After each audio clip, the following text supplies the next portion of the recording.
Salam saudaraku yang Tuhan kasihi. Marilah kita sama-sama merenungkan satu kebenaran firman Tuhan dari 1 Korintus 4 ayat 1 sampai 5. 1 Korintus 4 ayat 1 sampai 5. Melalui ayat ini kita akan merenungkan satu tema, yaitu integritas. Saudaraku yang Tuhan kasihi, berbicara tentang integritas di dalam firman Tuhan adalah orang yang hidupnya tidak bercelah di hadapan Allah. Jadi di sini adalah orang yang bersih kelakuannya. Firman Tuhan akan menolong kita untuk mengetahui bahwa integritas tidak berbicara dalam satu aspek, namun keterkaitan dari seluruh aspek keberadaan kita yang menyatu.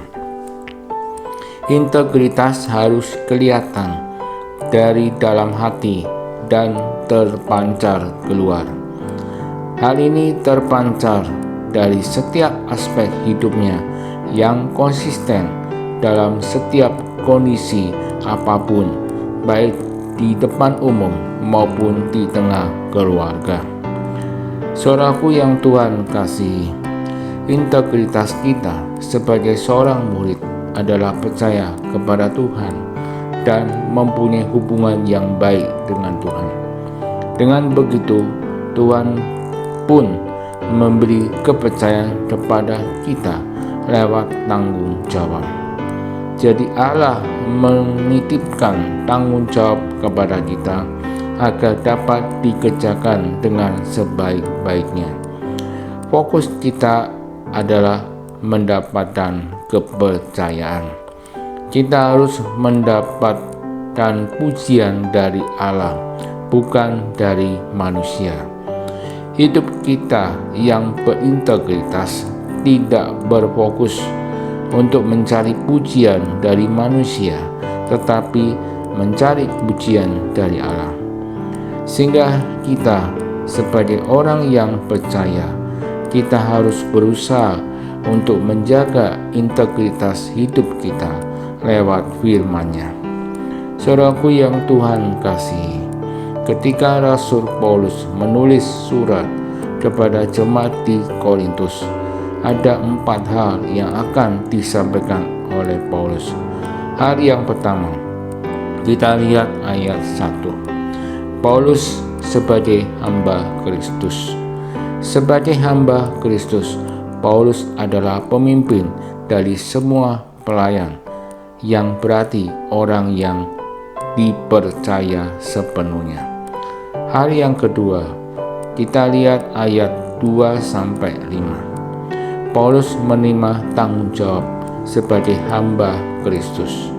Sebagai hamba Kristus bukan tanggung jawab yang ringan. Paulus harus menghadapi tanggung jawab yang besar. Paulus harus siap untuk menghadapinya. Hal yang ketiga, kita lihat lagi ayat 2. Sebagai hamba Kristus, Paulus mendapatkan kepercayaan yang dapat dipercayai. Sebagai orang yang dapat dipercayai, Paulus harus setia. Setia di sini lebih mengarah pada ketaatan sebagai seorang pelayan terhadap perintah yang diberikan oleh tuannya. Ketika Paulus menekankan nilai kesetiaan, Paulus sedang menyinggung konsep jemaat Korintus yang salah. Bagi mereka, seorang pelayan dinilai dari kepandaian berbicara, tetapi bagi Paulus, keberhasilan seorang pelayan dinilai dari kesetiaannya terhadap Injil. Hal yang keempat, kita lihat ayat 3-5. Paulus tidak menganggap penghakiman manusia sebagai hal yang penting. Saudaraku yang Tuhan kasihi, bagaimana dengan hidup kita sekarang ini? Firman Tuhan memberitahukan kepada kita bahwa Tuhan adalah hakim yang adil. Apapun yang kita sembunyikan pasti terungkap di hadapannya. Tuhan mengetahui ketika kita tidak tulus dan menyalahgunakan kepercayaannya untuk kepentingan diri kita. Maka dari itu, belajarlah untuk menjaga kepercayaan yang Tuhan berikan kepada kita. Kiranya Tuhan menolong kita. Amin.